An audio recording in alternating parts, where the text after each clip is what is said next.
Welcome to AR Recaps. The story of this movie starts from the main character named John Rambo, a former member of an elite United States Army Special Forces unit who received the Medal of Honor for his service during the Vietnam War. The film opens in the American Northwest in 1980, 10 years after Rambo's departure from the conflict. Rambo is looking for Delmar Berry, a friend from his squad. Rambo soon learns from Delmar's mother that he died of cancer caused by Agent Orange exposure a few months before. Although it is not yet shown to the audience, Rambo is aware that he is now the only survivor of his unit. He walks away, evidently saddened, after leaving the image of his unit with Barry's mother. The image fades to Rambo walking into the small town of Hope, Washington State, in search of a meal, and potentially a lodging to stay the night. With his longish hair and military-style clothing, he is readily identified by the town's overzealous and paranoid sheriff, Will Teasel, Brian Dennehy, who drives Rambo out of town, underlining his extreme dislike for drifters.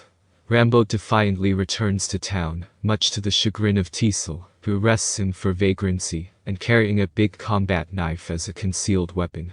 Rambo defies the officers at the station and is brutalized and harassed by Art Galt, the sheriff's vicious chief deputy and best buddy.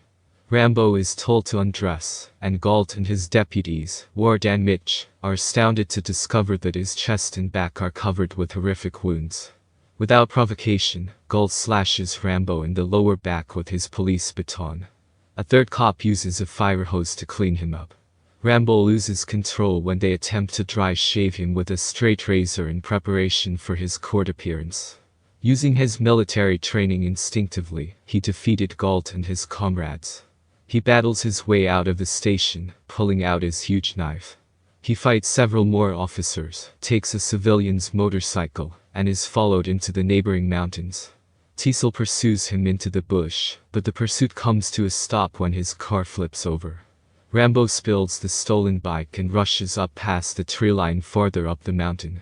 He grabs an old sheet of canvas and some wire, and makes himself a tunic. He makes his way further up the mountain, into the trees. Deputies are eventually forced to search for Rambo on foot, and in order to avoid capture, he climbs down into a rocky ledge. Galt disregards protocol after spotting Rambo from a helicopter, and attempts to shoot him in cold blood. Rambo falls off the cliff and into a dense forest, where he is surrounded and throws a boulder at the helicopter in self-defense.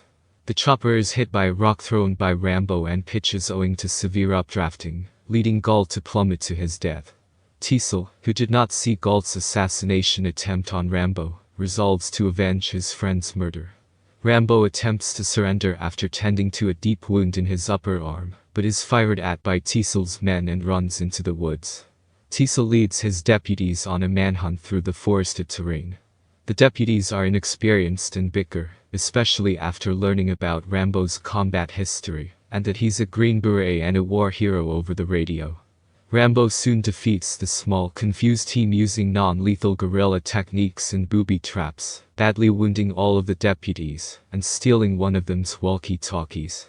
In the midst of the pandemonium, Rambo isolates and approaches Teasel, holding his knife to the sheriff's throat and screaming, "Don't push it, or I'll give you a battle like you've never seen before." "Allow it to go," he issues a warning before going into the woods. The National Guard is called in, and a base camp is set up near the spot. The National Guard warns Rambo, who is listening in on the radio he stole, that he is encircled by their men. Colonel Sam Trotman, Richard Crenna of the United States Special Forces enters, taking credit for Rambo's training, and tells the sheriff that Rambo has been prepared to survive in tough settings and engage superior, startled to see any of the deputies still alive, and suggests that it might be safer to let Rambo go and find him a few days later, implying that Rambo can be arrested without a struggle.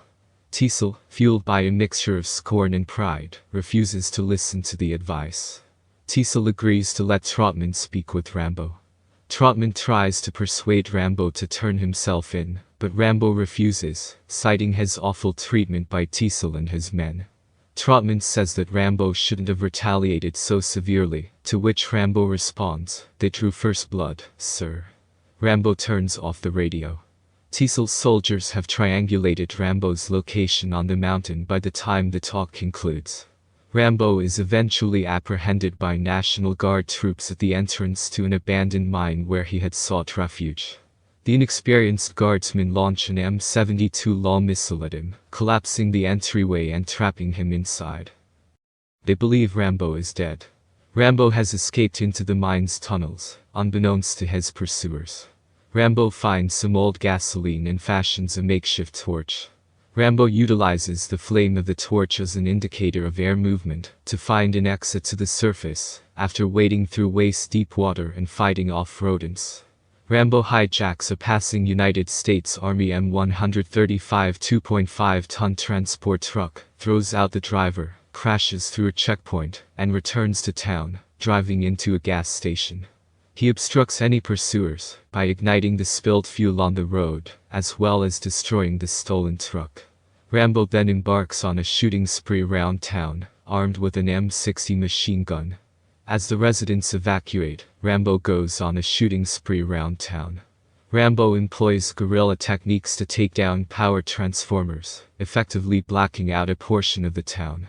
Rambo shoots up and smashes a sports goods store, throwing gunpowder and ammunition all over the floor, and setting it on fire. As a result of the distraction, Rambo notices Teasel on the roof of police headquarters. Rambo enters the police station with caution, after shooting up the place. Rambo darts under the skylight to draw fire as bait to expose Teasel's exact location, having become aware of his presence on the roof. Teasel quickly fires at Rambo, who takes note of his location, and fires through the ceiling with the M60, hurting him. Teasel is thrown to the floor through the skylight. Rambo takes a step over him, ready to murder him. Colonel Trotman appears before Rambo can shoot Teasel, and tells him that he has no chance of leaving alive. Rambo, who is now surrounded by cops, rages over the horrors of Vietnam War, and the difficulty he has had adjusting to civilian life. He's tired of being misunderstood, and how, while in the army, he was a combat hero, but when he returned to America, he couldn't even be trusted to work parking vehicles. He sobs as he tells a particularly horrible account of witnessing his friend's legs being blasted off by a booby-trapped shoeshine box put by a Viet Cong kid operative. Rambo then surrenders to Trotman and gets arrested. As he and Trotman leave the police station, the credits begin to roll. I hope you like the recap of Rambo, First Blood. See you in a new recap videos.